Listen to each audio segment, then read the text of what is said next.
Original look आहे आणि original कॅमेऱ्यानं video हा शूट केला आहे. म्हणजे मी कोणताही फिल्टर लावला नाही, कोणताही मेकअप चेहऱ्यावरती नाही किंवा लाली पावडर काहीच नाही. लिपस्टिक तर अजिबात लावलेली नाही मी. तर काय असतात माझे लिपस्टिक लावलेले फोटो व्हिडिओज. तर मला काय सांगायचं सगळ्यांना, मी सुंदर नाही आहे हे नॉर्मल सौंदर्य सगळ्याच महिलांकडे असतंय, बरोबर आहे की नाही. आणि मला व्हिडिओ बनवायची आवड आहे. कुणी किती जरी नावं ठेवलं तरी मी माझं व्हिडिओ बनवणं थांबवू शकत नाही. मला असं नाही वाटत की मी म्हणजे मला कुठल्याही गोष्टीचा घमेंड नाही. फक्त मला माझं वेळ चांगल्या ठिकाणी घालवायचा असतो. मला बोलून छान वाटतं. माझं एक बॉन्डिंग तयार झालेलं आहे. माझं यूट्यूब फॅमिली असेल, फेसबुक फॅमिली आहे आणि इंस्टाग्राम फॅमिली, ह्या तिन्ही प्लॅटफॉर्मवरती माझी मस्त फॅमिली आहे. लोक आपल्याला बघतात आणि रिप्लाय पण देतात. सगळे चांगलाच रिप्लाय देतात. एखादा असतोय जो आपली संस्कृती, आपली जी हे काय म्हणतात त्याच्यावर झालेलं जे संस्कार आहेत ते दाखवून जातोय. तशा लोकांना मी अजिबात घाबरत नाही, भीत नाही आणि त्यांची व्हॅल्यू शून्य आहे. त्यांना काय घाबरायचं आहे. तुम्ही जर कमेंट करत असाल दुसऱ्या बाईला बघून घाणेरड्या, तर तुमची लायकी काय आहे स्वतः समजून घ्या. तर आज सकाळी काय झालं माहिती काय, आज सकाळ सकाळी मी आवरत होते आणि एकदम विचार आला की म्हणजे मी आधी माहेरी राहत होते ना, त्यामुळं का नाही मी तिथं मला पाहिजे तसंच राहत होते. आणि आज सकाळी मी हा ब्लाऊज ऑनलाईन मागवलेला आहे. जरा लांब बाहीचा आहे, त्यामुळं सकाळी विचार केला घालू का नको. आपण आता सासरमध्ये आहे, लोक काय म्हणतील, हे लोक काय म्हणतील हा प्रश्न जो आहे सगळ्यांना भेडसावतो बरं का. पुरुष असू दे, स्त्री असू दे, आपण एखादी गोष्ट काहीतरी करायला गेलो, लोक काय म्हणतील पटकन आपल्या मनात येते. आणि मला सकाळी तसंच वाटलं की आपण हे जर घातलं तर लोक काय म्हणतील. परत मी विचार केला, हे मी घालत होते आधी, मग आता म्हणजे इथं आल्यानंतर काय नवीन म्हणणार आहेत लोक. आणि त्यांना घाबरून मी जर आत्ता घातलं नाही तर मला हे कधीच घालायला मिळणार नाही. आता माझ्याकडं तर ऑलरेडी आहे, जे आहेत ते कपडे पण मी काय टाकून द्यायची लोकांना घाबरून. म्हणून मी ठरवलं लोकांना काय, लोक काही म्हणू देत. आता सध्या जरी मी फक्त आवरून म्हणजे व्यवस्थित राहते तर त्यांना प्रॉब्लेम आहेच की. का तर मी नीटनेटकं राहते, नीटनेटकी कपडे घालते. अरे मी जरी बाहेर जात नसले, जॉब करत नसले, तरी मी नीट राहायचं नाही का. घरात ज्या बायका असतात त्यांनी नीट राहायचं नाही का. केस विंचरायचे नाहीत, गबाळ्यासारखं राहायचं. आणि एखादी स्त्री जर गबाळी राहत असली तर त्यांना पण नाव ठेवताय तुम्ही, काय राहत्या, हिला काय म्हणजे देत नाहीत वाटतं, हिला काय नाही वाटतं. मग आता वागायचं तर वागायचं कसं. म्हणून मी सकाळी ठरवलं जाऊ दे, लोक काही केलं तरी बोलणार, चांगलं राहिलं तरी बोलणार, गबाळ्यासारखं राहिलं तरी बोलणार.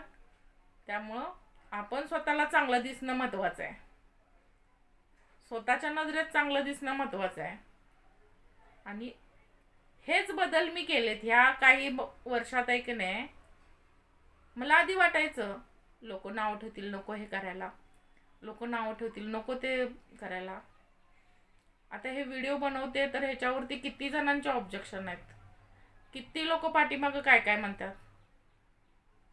मी माझं काम चालू ठेवते. पाठीमागनं भुकणाऱ्यांना काय म्हणते माहिती का, हत्ती चले बाजार, कुत्ते भुके हजार, असं काय तर हाय म्हण. कुत्ते भुके हजार असं म्हणायचं. आपण आपलं काम चालू ठेवायचं. ह्या लोकांना घाबरून राहिलात तर मरेपर्यंत ही लोक तुम्हाला कधीच चांगलं म्हणणार नाहीत. आणि ज्या दिवशी तुम्ही मराल,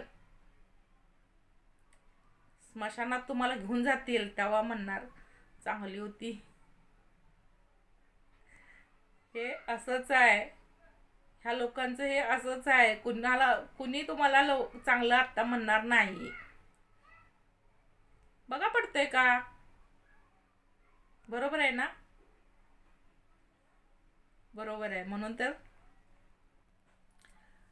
हेच सत्य आहे की लोक तुम्हाला मरेपर्यंत चांगलं कधीही म्हणत नाहीत.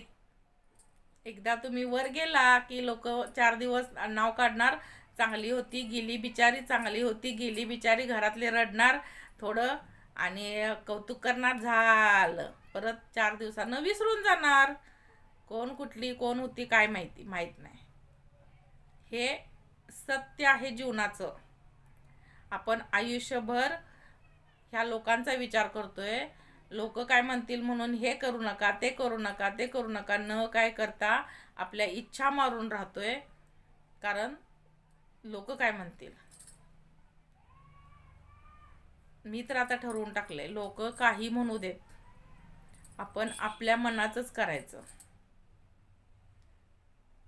लोक काय आपल्याला त्यांच्यासारखं वागायला आणून 50,000 देत नाहीत की बाबा तू असं कर की व्हिडिओ बनवू नकोस, हे दर 50,000 जा खर्च कर.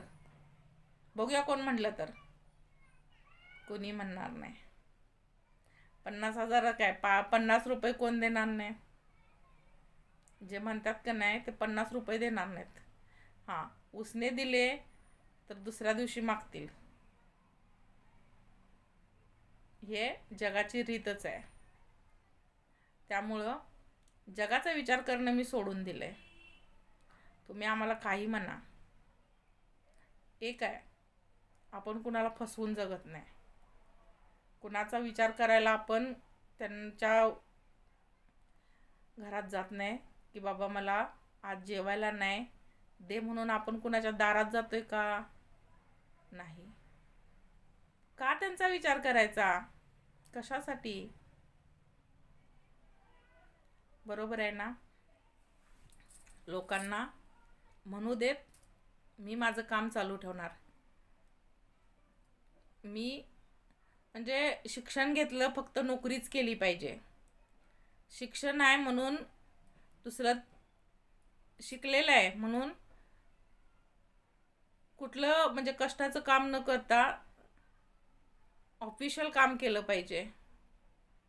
असं कुठं लिहून ठेवलंय का हो? नाही ना.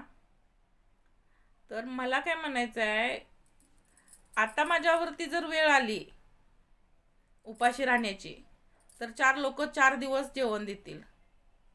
5व्या दिवशी आपलं स्वतःला बघायला लागणार. त्यावेळी जर मला जॉब नसेल, जर मला ऑफिशियल कुठं जॉब नाही मिळाला तर 4 घरची धुणं भांडी करून तर मला जगलं पाहिजे का? त्यावेळी असं कोण म्हणणार आहे, शिकलेलं आहे तर कशाला भांडी घासत्यास? बरं, ते म्हणणारे म्हणतील कशाला घासत्यास. मग ते काम मिळत नसल्यावर तुम्हाला काय ते जेवण देणार आहेत का? कुणीही देत नसते. स्वतःच्या घरचे सक्के सुद्धा देत नाहीत, परक्यांचं तर बाजूलाच ठेवा. प्रत्येकांना आपले आई वडील, आजकालचा जमाना असा आहे आई वडील जड झाल्यात, मग बाकीचे तर बाजूलाच. बहीण भाऊ, माझे भाऊ चांगले आहेत सोडा, त्या बाबतीत मी खूप नशीबवान आहे. माझे भाऊ चांगले आहेत, माझे वडील चांगले होते. वडील बिचारे वारले पण भाऊ माझे आहेत, त्यांनी मला खूप साथ दिले आणि त्यांच्या साथीनंच मी आज इथं आहे. ते त्यांच्यामुळंच आहे. एवढं धाडस करते ते माझ्या भावांमुळं करते. मला भावांचा खूप मोठा आधार आहे, पाठिंबा आहे. त्यांनी मला कधी कुठल्या गोष्टीला अडवलं नाही. हां, मी कधी रॉंग केलं तर अडवणार ते, पण रॉंग मी केलं नाही. व्हिडिओ बनवणं हे काही रॉंग नाही. त्यामुळं मी खूप अभिमानानं सांगते, माझे भाऊ माझ्यासाठी देवच आहेत म्हणलं तरी चालेल. कारण त्यांनी मला आयुष्यात खूप मोठा आधार दिलेला आहे. त्यांच्या आधारावरती मी जे काय आहे ते आहे. तर परत एकदा सगळ्यांना सांगते, व्हिडिओ आवडला तर लाईक करा, कमेंट करा आणि शेअर करायला विसरू नका. माझे सबस्क्राईब वाढवायला, फॉलोअर्स वाढवायला तुमचा खूप मोठा आधार आहे आणि तो असाच पुढं राहू दे, असंच तुमचं प्रेम राहू दे, अशी सगळ्यांना मी एक छोटीशी विनंती करते. नवीन असाल तर चॅनलला सबस्क्राईब करा, फॉलो करा आणि सगळे व्हिडिओ बघत चला.